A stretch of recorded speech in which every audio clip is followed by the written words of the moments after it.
1973년 5월 30일부터 6월 3일까지 여의도 광장에서 열렸던 빌리 그레함 한국전도대회의 감동을 아직도 많은 분들이 잊지 못하고 계십니다. 20세기 최고의 복음 전도자 빌리 그레함 목사님의 설교를 통역했던 저도 그날 현장에서 누린 감격과 영광은 그 무엇과도 바꿀 수 없는 소중한 추억입니다. 말씀을 사모하는 성도들이 전국에서 구름같이 모여들었고 맨바닥에 엎드려 간절히 기도하며 온 힘을 다해 하나님을 찬양했습니다. 닷새 동안 무려 320만 명이 모였고 그중 7만 2천 명이 예수님을 구주로 영접하는 놀라운 부흥의 역사가 일어났습니다. 이로 인해 지역교회마다 강력한 전도와 기도의 바람이 불었고 한국교회의 기념비적인 부흥과 성장이 뒤따랐습니다. 이처럼 역사적인 모임에서 우리는 중요한 교훈을 배웁니다. 하나님의 백성들이 한 마음으로 모여 기도할 때 성령의 능력이 나타나고 회개와 영접, 그리고 교회의 성장이 뒤따른다는 사실입니다. 이 일은 단지 과거의 사건이 아니라 오늘날에도 여전히 유효한 원리입니다. 모여 기도할 때 능력이 생깁니다. 함께 찬양할 때 기쁨이 넘칩니다. 주님께서는 여전히 우리가 마음을 다해 모여 간구할 때 응답하시고 말씀을 사모하는 이들을 통해 교회를 성장시키십니다. 지금도 성령님은 믿음으로 모이는 자리에 함께 하시며 놀라운 역사를 이루고 계십니다. 오늘의 말씀. 하나님을 찬미하며 또 온 백성에게 칭송을 받으니 주께서 구원받는 사람을 날마다 더하게 하시니라. 오늘의 만나. 오늘 하루 가정과 교회와 민족을 위한 간절한 기도로 시작해 보십시오. 하나님의 능력이 당신의 삶에 새롭게 부어질 것입니다.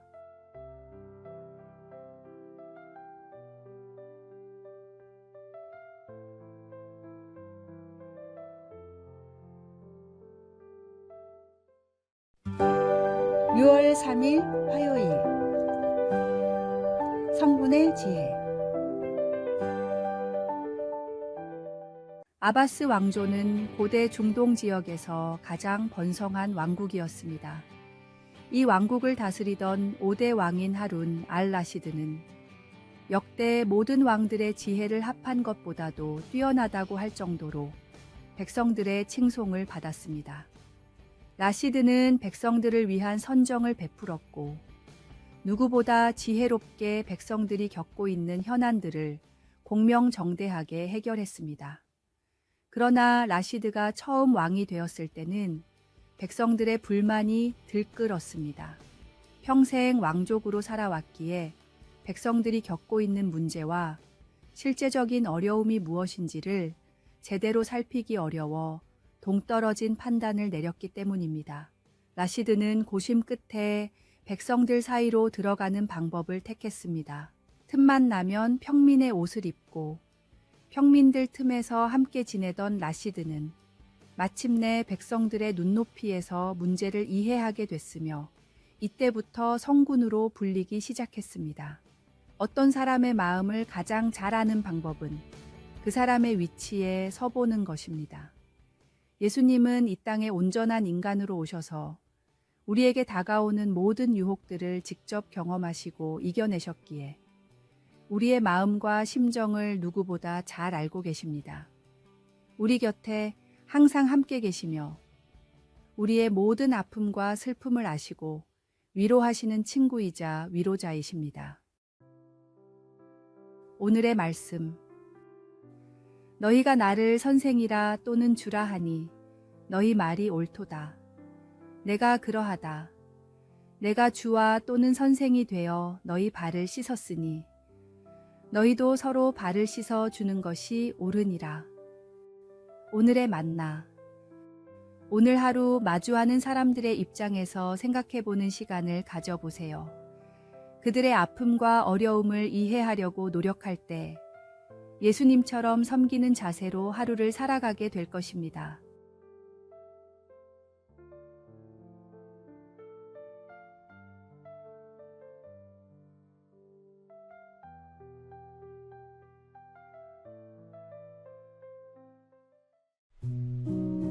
(6월 4일) 수요일. 호랑이 우리 속으로. 모노레일을 타고 동물원을 관광하던 한 남자가 갑자기 호랑이 우리로 떨어졌습니다. 이 모습을 본 관광객들은 깜짝 놀라 재빨리 신고를 했지만 더 놀라운 일은 그 후에 벌어졌습니다. 남자의 접근에 놀란 호랑이는 주변을 돌며 경계하다가 결국 달려들어 남자를 마구 공격했습니다. 다행히 재빨리 달려온 구조 요원들 덕분에 남자는 구조되어 목숨을 건졌습니다. 이후 조사에서 이 사고의 충격적인 진실이 밝혀졌습니다. 남자는 사고로 떨어진 것이 아니라 자진해서 모노레일에서 호랑이 우리로 뛰어내린 것이었습니다. 그 이유는 단 하나, 호랑이를 가까이서 보고 싶어서였습니다. 그런데도 이 남자는 단순한 호기심 때문에 위험을 무릅쓰고 행동했습니다. 결국 추락으로 팔다리가 부러지고 호랑이에게 물려 폐까지 뚫리는 심각한 부상을 입었습니다. 죄의 결과가 사망임을 알면서도 그것을 행하는 사람은 호랑이 우리에 자발적으로 뛰어드는 것과 다를 바 없습니다. 때로는 우리도 죄의 유혹 앞에서 한 번쯤은 이라는 생각에 빠질 수 있습니다. 그러나 그 결과는 우리가 상상하는 것보다 훨씬 참혹할 수 있습니다. 주님의 귀한 보혈로 인해 우리가 누리는 구원의 은혜가 더럽혀지지 않도록 죄는 그 모양이라도 조심하는 지혜가 필요합니다.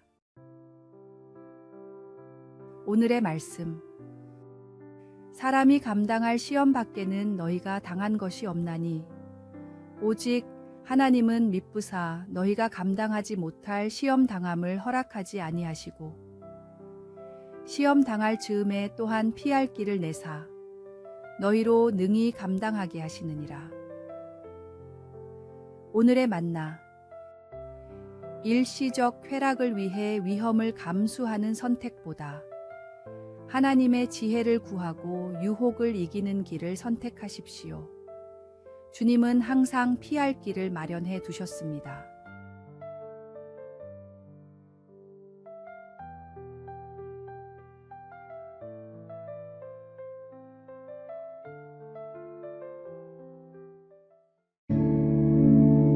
(6월 5일) 목요일.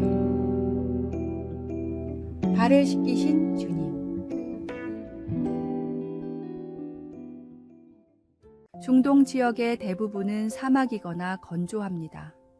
무더운 날에는 50도도 넘어가기 때문에 하루 종일 땀이 나는데 사막지대를 건너기라도 하면 발은 온종일 모래로 뒤덮입니다. 땀과 모래로 하루를 보내기 때문에 중동에서는 발을 매우 더럽게 여깁니다. 동등한 지위의 사람들끼리는 남의 발을 손으로 가리켜서도 안 됩니다. 부끄러운 곳을 지적하는 무례한 행위이기 때문입니다. 이 지역의 사람들이 누군가에게 줄 수 있는 가장 큰 모욕도 신고 있는 신발을 들어 때리는 것입니다. 발을 씻기는 일은 하인 중에서도 가장 낮은 하인이 해야 하는 천한 일이었습니다.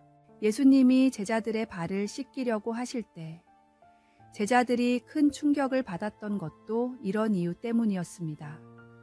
하나님의 아들인 내가 이처럼 낮아졌듯이 너희도 스스로를 낮추어 다른 사람들을 섬겨라. 예수님이 제자들에게 마지막으로 가르치셨던 것은 겸손입니다. 만왕의 왕이신 주님은 제자들의 발을 씻기시고 세상의 가장 낮은 사람들을 찾아가 사랑과 은혜를 베푸신 겸손의 주님이셨습니다. 높아지고 강해지려는 세상의 속성을 따라 살지 말고 더 낮게, 더 약한 사람들을 찾아가 섬기는 사랑의 속성을 따라 사십시오. 오늘의 말씀. 내가 주와 또는 선생이 되어 너희 발을 씻었으니 너희도 서로 발을 씻어 주는 것이 옳으니라. 오늘의 만나. 누군가를 섬길 기회를 찾아보세요. 가족이나 직장 동료, 이웃에게 작은 친절을 베푸는 것부터 시작해 보십시오. 예수님처럼 낮아져 섬길 때 오히려 우리의 영혼은 높아지고 풍성해집니다.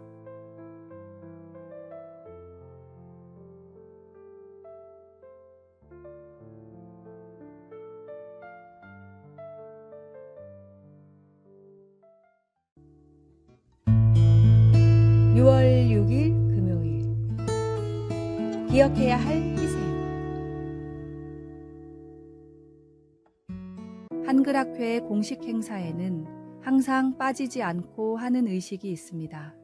일제치하 말기 때 한글 말살 정책에 대항해 모진 고문을 버티고 죽음까지 불사했던 많은 학자들에 대한 묵념입니다. 주시경, 최현배, 한진과 같은 학자들의 이름을 모두 열거한 후 엄숙하게 식을 진행합니다. 귀한 한글을 목숨을 걸고 지켜왔고 지금도 지키고 있다는 학자들의 자부심이 있기에 공식 행사에는 이 묵념이 결코 빠지지 않습니다. 교회에서도 피를 흘리면서까지 복음을 전하고 믿음을 지켜온 수많은 순교자들의 이야기를 듣습니다. 그들의 이야기를 들을 때마다 우리가 지금 편하게 듣고 믿는 이 복음이 얼마나 중요한 것인지, 그것을 지키기 위해서 얼마나 많은 사람들이 이름도 빛도 없이 희생을 했는지 우리는 생각합니다. 그리고 나라를 지키기 위해 목숨을 버려가면서까지 싸운 수많은 사람들이 있었습니다.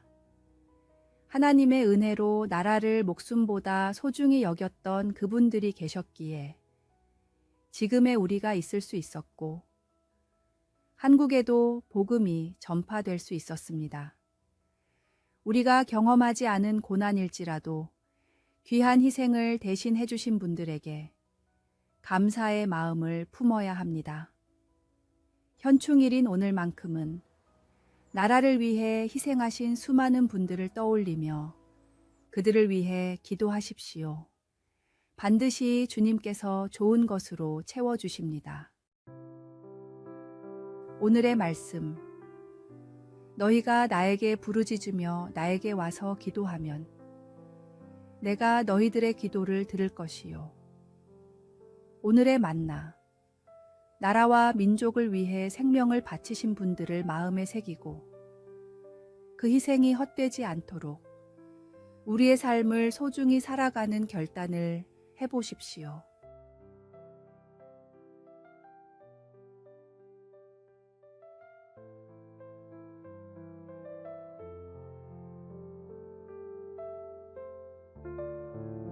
아래의 빨간색 글자 구독을 누르시어 더 많은 전도의 열매를 맺으시기를 기도합니다.